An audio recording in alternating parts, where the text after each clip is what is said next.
Well, welcome everybody. Welcome back to our leadership discussion. Today we're sitting down with Jim Yoder. Jim is the chair of our administrative board and has agreed to come in and discuss some of the issues that are facing the church, especially while we're in isolation. Many of you are going to recognize Jim from our worship videos. Even last Sunday, Jim and his wife Linda and their daughter sang a wonderful song that contributed to our worship experience. They've been enthusiastic members of our church and the impact that our church can have in our community. Jim, it's great to sit down with you and have this conversation. Many of the people don't really get to see you in the early service, in the first service. You primarily attend the second service. Can you share a little bit of your background, how you got here, and some of the things that you've been a part of? Sure. And as I was thinking about this, kind of the line that came to my mind was, how did I end up here? And it's a bit of a circuitous route, but I grew up in Western New York. I went to college in Northern Indiana. That's where I met my wife, Linda. My tradition, church-wise, was the Mennonite tradition. And for those of you who may not know, that's a peace church. And also, service is really an important issue in the Mennonite tradition. And so I guess it's not surprising that Linda and I spent 3 years in Congo in the early 80s, and then from 2011 to 2015, lived and worked in Haiti. And so it was upon leaving Haiti that we came here to West Virginia, largely a function of both our adult children being here and our grandson. And so when we arrived here, we started attending our daughter and her husband's church here in Parkersburg, but soon determined that we wanted to kind of find our own church.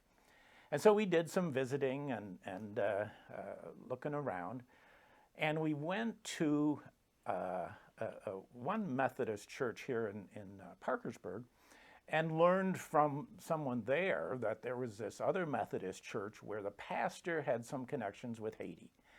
And so as you kind of follow the thread here, we visited Mount Pleasant, connected with Pastor Steve, felt really a strong draw to coming here, and here we are. Well, we've been blessed ever since you guys have been here. You've been so active and such a force. So thanks for coming in. Yeah, pleasure. So there's been a lot of questions that have been rolling around about the church's transition to a single board model. We know that other churches have made that changes, as well as other conferences. Can you explain some of the reasons that you felt have been helpful for the church that made this switch, some of the benefits, and how you see this new model helping us achieve our mission of being a force for Christ in our community, as well as making disciples? I don't have much or hardly any background in regards to the Methodist church tradition, as you gathered, and so what's interesting is this new model is essentially the only model that I'm conversant with and have been involved with. Indeed, prior to coming here, I was not involved in any board kind of process, but the model that has emerged here, I think, is purposed to focus more on the future, to be more of a visionary board. I think a lot of times church boards are more focused on the past and kind of maintaining the status quo. And this board is different in that regard.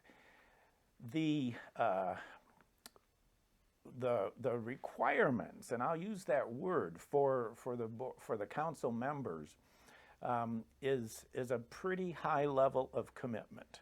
That is attending every meeting, and involvement actively in the church, tithing, being a part of a soul care group, and just being very involved in the church.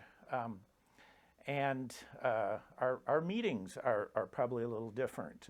There's a portion that is designated for devotional and prayer and encouraging and supporting each other.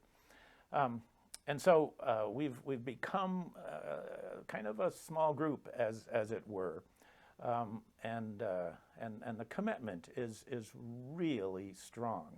I'm aware that most all of the group members are part of working teams and groups and committees and spend a lot of time and energy because we see this as important work and God's work. And so we are composed of a group of people who are the decision-making body of this church, and take that role seriously, and see it as a responsibility, but also a blessing. I think we all feel blessed to be a part of this mission. Absolutely. It's been a big change, but it's been very powerful one as well. You know, that's an administrative change that has happened in the church beginning in January. But I really can't, I can't let you get away here today without asking you the big question that really everybody has been asking, and that is, when do you see us opening up the church, the sanctuary for worship? When do you see that's happening? I know a lot of churches in our area are already beginning that process. When do you see that happening? And why right now are we remaining in lockdown? Right, the million-dollar question. As Pastor Steve alluded to, it's no secret that there are a number of churches that are opening up in our area, also across the country. Indeed, some, I suspect, never closed down, despite the pandemic. And so we admittedly are going slowly and being cautious. We see it as really important to be part of the solution and not part of the problem in regards to the virus. Indeed, I think it's no secret that church congregations are some of the biggest spreaders of the virus, both here in West Virginia and across the country. And so wanting to take that seriously. At the same time, we are acutely aware of the reality that you folks, and me included, are just starved to get back together and to be worshiping corporately. I come to Zoom meetings and go to meetings kicking and screaming. I absolutely am not a fan of that. And so when that can be relegated to the past, that would be great for me. But we want to do this deliberately, carefully. And so the council has worked on this a lot over the past while, looking at ideas and timetables. And we have come up with the projected date of July 12th to try to work towards reopening. The caveat here is that our initial plan is focused on gathering outdoors. We are looking at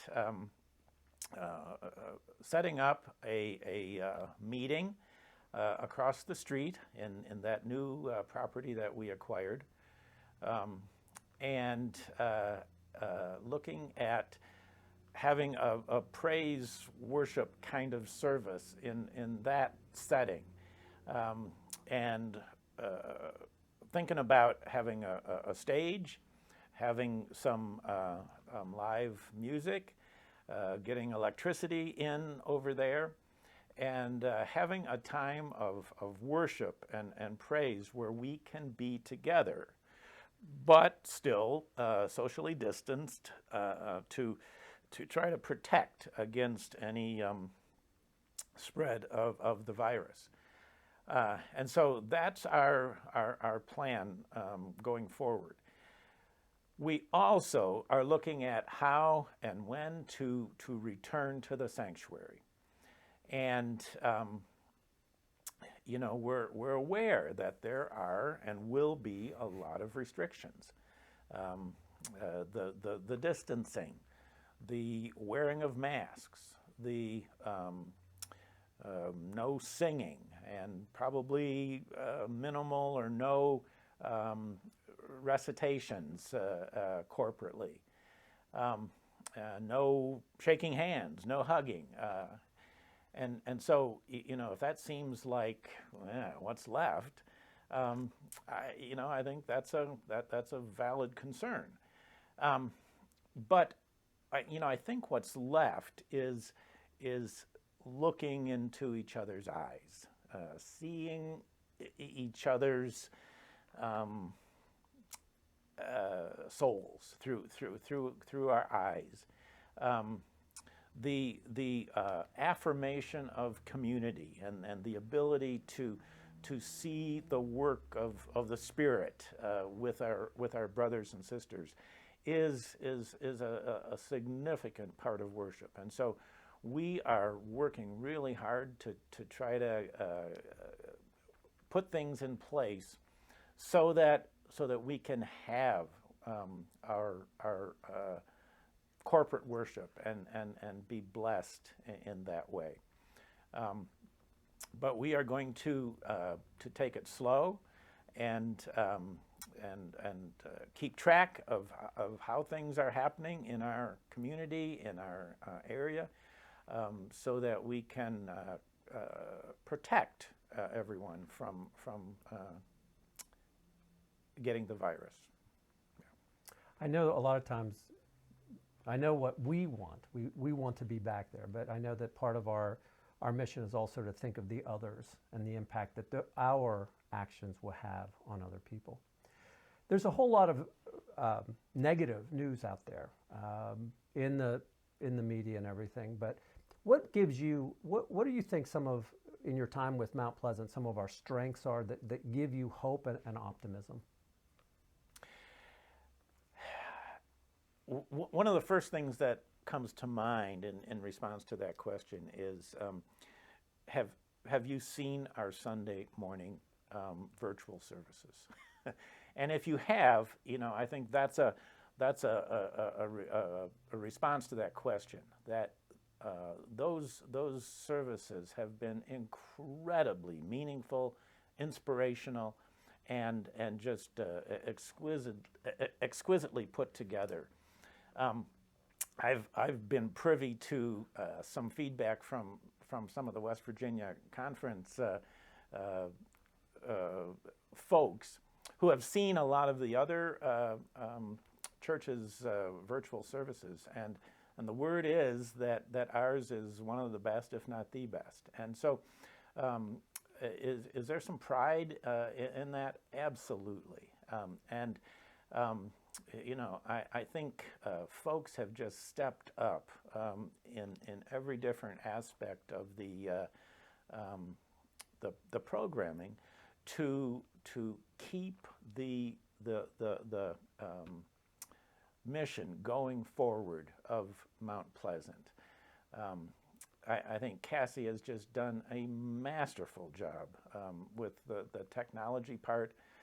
I think Pastor Steve has just worked tirelessly in putting together a really high quality program each and every Sunday. You know, the music, I can't not say something about that. It has been really impressive. I said in my small group on Tuesday night that I was moved to tears with some of the songs. And I think that's part of the gift and the positive aspects of this church.